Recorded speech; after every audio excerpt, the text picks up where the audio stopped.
मौजूदा समय में लोन लेना आम बात है। अपनी ज़रूरतों के हिसाब से किसी को भी लोन लेना पड़ सकता है। और हाँ, अगर समय पर किस्तों का भुगतान ना किया जाए तो लोन पर लगने वाला ब्याज यानी कि रेट ऑफ इंटरेस्ट चुकाना भारी पड़ सकता है। इतना भारी कि लोन की किस्त अगर समय पर नहीं चुकाई गई तो बैंक वाले लोन वसूली के लिए पत्नी को उठाकर ले जा सकते हैं। अरे रुकिए साहब, ये हम नहीं कह रहे, लेकिन ऐसा हुआ है यूपी के झांसी में। झांसी जिले में मौजूद ग्राम भमरोली के आजाद नगर मोहल्ले में एक प्राइवेट माइक्रो फाइनेंस बैंक इन दिनों खूब चर्चा में है, क्योंकि इस बैंक के कर्मचारियों पर एक महिला को कथित रूप से बंधक बनाने का आरोप जो है। ये पूरी घटना कुछ यूं है कि बाबई रोड पूंछ के रहने वाले रविंदर वर्मा की पत्नी पूजा वर्मा ने बैंक से 40,000 का लोन लिया था। महिला का दावा है कि वो अब तक 11 किस्तें जमा कर चुकी हैं। रुकावट के लिए खेद है। जियो के साथ करें 349 रुपए में धमाकेदार शुरुआत। 28 दिनों तक रोज मिलेगा 2 GB डाटा 50 दिनों के लिए। जियो एयर फाइबर का ट्रायल फ्री। 90 दिनों के लिए जियो हॉटस्टार का सब्सक्रिप्शन और 50 GB AI जियो क्लाउड स्टोरेज भी फ्री। जल्दी करें, डिस्क्रिप्शन में दिए गए लिंक पर क्लिक करें और पाएं ये धमाकेदार शुरुआत। लेकिन बैंक रिकॉर्ड में सिर्फ 8 किस्तें ही दिखाई जा रही हैं।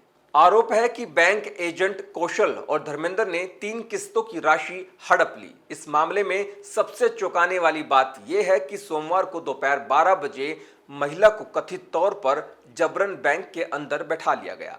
जब उसका पति रविंदर वर्मा वहां पहुंचा तो बैंक कर्मचारियों ने साफ शब्दों में कहा कि पैसे दो तभी बीवी मिलेगी।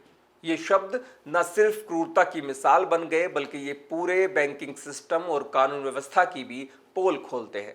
रविंदर वर्मा को जब लाख मिन्नतों के बाद भी बैंक कर्मचारियों से कोई राहत नहीं मिल पाई तो उसने 112 नंबर पर कॉल कर कर पुलिस को बुलाया।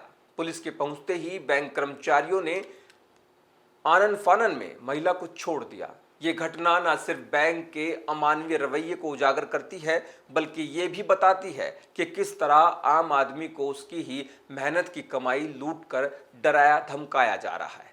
जहां पीड़िता और उसका परिवार इस घटना को उत्पीड़न बता रहा है, वहीं बैंक मैनेजर अनुज कुमार का कहना है कि महिला पिछले 7 महीने से किस्त नहीं दे रही थी, इसलिए उसे समझाने के लिए बैंक में बुलाया गया था। मैनेजर का दावा है कि पूजा वर्मा अपनी मर्जी से बैंक में बैठी थी। अब सवाल ये उठता है कि अगर महिला अपनी मर्जी से बैंक में आई थी तो फिर पुलिस के आते ही बैंक स्टाफ ने महिला को तुरंत क्यों भेज दिया, और अगर मामला इतना सीधा था तो पुलिस बुलाने की नौबत आई ही क्यों। कोतवाली मोड़ में दी गई शिकायत में पूजा वर्मा ने साफ तौर पर कहा कि उसकी 3 किस्तों की राशि बैंक एजेंटों ने हड़प ली। उसने 40,000 के लोन पर 11 किस्तें जमा कर दी थी, लेकिन बैंक सिर्फ 8 किस्तें मान रहा है।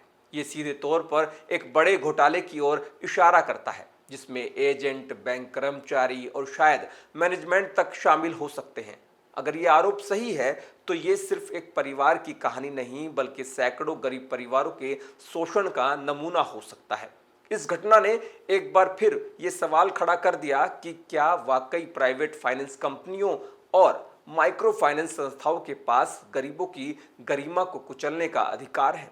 क्या लोन वसूली के नाम पर किसी महिला को घंटों तक बैंक में बैठाया जा सकता है? क्या ये बंधक बनाना नहीं है? और सबसे बड़ा सवाल, क्या बैंक अपने एजेंटों की मनमानी पर कोई लगाम लगाएगा? भारतीय संविधान और कानून किसी भी व्यक्ति को बंधक बनाने, डराने, दबाव डालने की इजाजत नहीं देता। किसी भी लोन डिफॉल्ट केस में बैंक को अदालत का सहारा लेना होता है, ना कि दबंगई और अपहरण जैसे हथकंडों का। भारतीय दंड संहिता की धाराओं के अनुसार किसी को जबरन रोकना, धमकाना या मानसिक उत्पीड़न करना अपराध कहलाता है। अगर पुलिस निष्पक्ष जांच करती है तो दोषियों पर कार्रवाई तय है। फिलहाल पुलिस ने बैंक स्टाफ, एजेंट और पीड़ित पक्ष से पूछताछ शुरू कर दी है, लेकिन ये देखना होगा कि क्या जांच निष्पक्ष तरीके से होती है या फिर मामला रफा दफा कर दिया जाता है। अक्सर ऐसे मामलों में गरीबों की शिकायतें दबा दी जाती हैं और बैंक अपने रसूख और पैसे के दम पर बच निकलता है।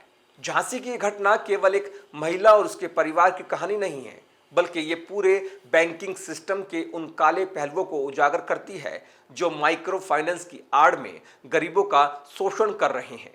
सरकार को चाहिए कि वो माइक्रो फाइनेंस संस्थाओं पर निगरानी बढ़ाए, उनकी कार्यप्रणाली को नियमित करे और सुनिश्चित करे कि लोन वसूली के नाम पर किसी की गरिमा से खिलवाड़ ना हो।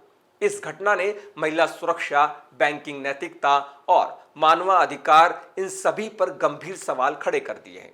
अगर इस पर समय रहते सख्त कार्रवाई नहीं हुई तो ऐसे मामले और बढ़ेंगे और आम आदमी बैंक नहीं बर्बादी से कर्ज लेने लगेगा। ऐसी तमाम खबरें देखने के लिए चैनल 4 यूपी यूके को सब्सक्राइब करें। वीडियो अच्छी लगी हो तो लाइक करें और कमेंट बॉक्स में अपनी राय जरूर दें।